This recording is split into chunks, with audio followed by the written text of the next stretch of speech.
Selamat pagi, salam sejahtera saudara-saudara sekalian. Rupa-rupanya ini sebabnya Muhyiddin Yassin dan Perikatan Nasional sangat mempertahankan kerajaan mereka di persekutuan.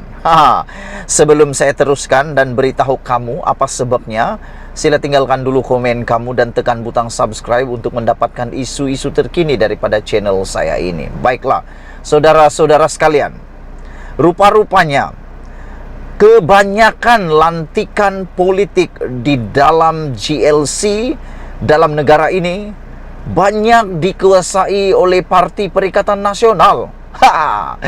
Rupa-rupanya inilah yang betul-betul mereka bertikam-tikam untuk mau dapat.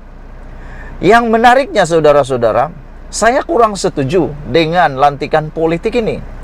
Karena pada pengetahuan saya, lantikan-lantikan politik ini bukannya ada saringan, tiada temu duga, dan hanya dilantik berdasarkan kesetiaan, kepatuhan, dan paling penting, berdasarkan pada pengetahuan saya, paling kuat kipas orang. Kalau orang itu suka kipas, kalau orang itu pengikut setia, kalau orang itu suka tunduk-tunduk ikut, kalau dia tak pernah lawan bos, dia tidak pernah melawan bos, dia ikut saja apa yang perlu, dialah yang akan dapat jawatan dalam GLC tersebut. Dan yang pentingnya lagi saudara-saudara sekalian, selain daripada yang saya tahu, lantikan politik ini tidak ada temu duga dan terus dilantik saja. Dan itu yang paling penting, gajinya lumayan. Gajinya lumayan, sehingga ada yang saya tahu, yang saya pernah tahu, gaji atau allowance sebagai seorang ahli pengarah dalam satu jawatan itu, ada yang sampai 50.000 sebulan, ada yang 100.000 sebulan. Jadi adakah ini yang menyebabkan Perikatan Nasional kaya amat pada pilihan raya baru-baru ini? Sebab begitu banyaknya ahli-ahli lantikan politik yang ada dalam GLC, bukan GLC atau apa-apa agensi kerajaan, datang daripada Parti Bersatu. Nak tahu apa? Ikuti terus ulasan saya ini, sebab saya akan beritahu kepada kamu. Saya akan ulas beberapa perkara, beberapa jawatan yang dijawat oleh jabatan ataupun lantikan-lantikan politik. Tapi sebelum saya teruskan, kamu tolong komen dulu.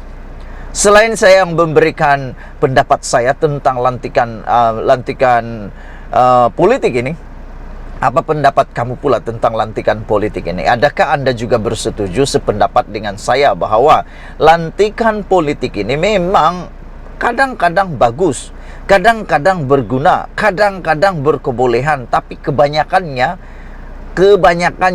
mereka dilantik karena kapasiti politik ini, kebanyakannya tidak kompeten, tidak layak pun sebenarnya, hanya layak karena mereka pengikut suatu parti politik, dijaga supaya tetap menyokong dan menyokong. Dan ada juga yang saya pernah tahu, yang saya kaji, yang saya dapati, ada juga mereka ini diberi jawatan supaya dapat memberi dana politik kepada sesuatu parti atau gabungan. Nah, saudara-saudara sekalian, antara lantikan politik rupa-rupanya ialah Sanusi Madnor, Menteri Besar Kedah, yang selama ini tak habis-habis gaduh dengan Datuk Seri Anwar Ibrahim, tak habis-habis menabur macam-macam lah dia cakap.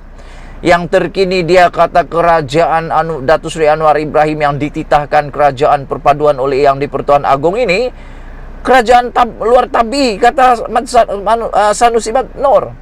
Jadi dengan ini, dengan diberhentikan serta-merta, dipecatnya semua senarai lantikan politik yang dilantik sebelum PRU 15 ini diberhentikan. Nah, satu lagi pendapatan Sanusi Madnor hilang, terbakar begitu saja.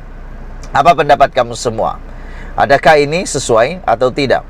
Pada pendapat saya, inilah reformasi, inilah transformasi pemimpinan Datuk Seri Anwar Ibrahim yang paling kita nanti-nantikan, yaitu pembaharuan secara keseluruhan. Jangan mulakan pembaharuan hanya di bawahan saja. Saudara-saudara, saya sangat setuju dengan tindakan Datuk Seri Anwar Ibrahim ini memberhentikan lantikan politik kerana untuk menghasilkan satu tata kelola yang baik, untuk menghasilkan pentadbiran yang terbaik, bukan bermula daripada bawahan, yakni pelaksana. pegawai-pegawai kecil, ikan-ikan bilis, ikan-ikan apa yang sepat-sepat kecil-kecil ini, apalah yang nak dapat dibuat? Ia sepatutnya bermula daripada akarnya, nak memastikan pokok itu berbuah lebat, berbuah berkualiti. Kena pastikan dulu akarnya bagus, bajanya bagus dan sebagainya. Ini kalau akar dah memang teruk, akar dah memang buruk, janganlah mengharapkan buahnya pula bagus. Tak mungkin. Jadi dengan diberhentikan dan dipecat oleh Datuk Seri Anwar Ibrahim kerajaan ini, dipecat semua lantikan politik. Ini satu perkara yang memang kita tunggu-tunggu. Aku setuju. Saya setuju 1000%. Kalau kamu setuju, tolong juga tinggalkan komen kamu setuju atau tidak. Bagi yang tidak setuju, mungkin kamu ada pendapat yang lain. Itu pun sila tinggalkan juga. Catatkan juga komen kamu. Saudara-saudara, dalam Lembaga Pembangunan Langkawi Lada, Sanusi adalah sebagai pengerusi, Suhaimi pula adalah sebagai pengerusi, dua-duanya daripada Perikatan Nasional. Satu pas, satu bersatu. Ada lagi beberapa yang datang daripada parti bersatu ataupun parti Perikatan Nasional, saudara-saudara, yaitu daripada lembaga Pelabuhan Labuan, dan ada lagi daripada Suruhanjaya Tenaga, diketuai oleh pengerusinya Azizan Osman, Khairil Nizam daripada PAS sebagai Pesuruhjaya, dan di Institut Penyelidikan dan Kemajuan Pertanian Malaysia Mardi, ketuanya sebagai pengarah ialah Syed Razlan Syed Putra Jamalulain daripada Bersatu dan Perikatan Nasional. Yaakob Atan Bersatu Perikatan Nasional sebagai pengarah.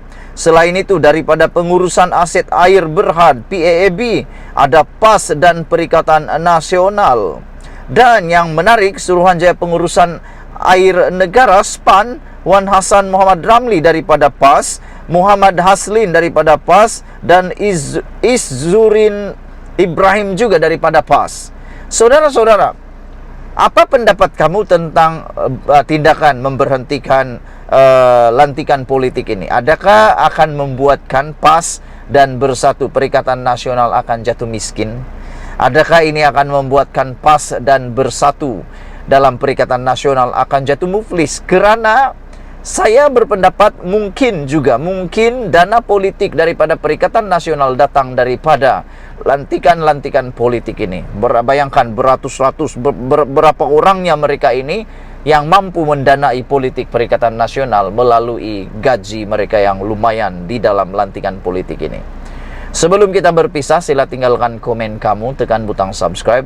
Malaysia kita punya, kita jaga sama-sama, cintai Malaysiaku. Bye-bye.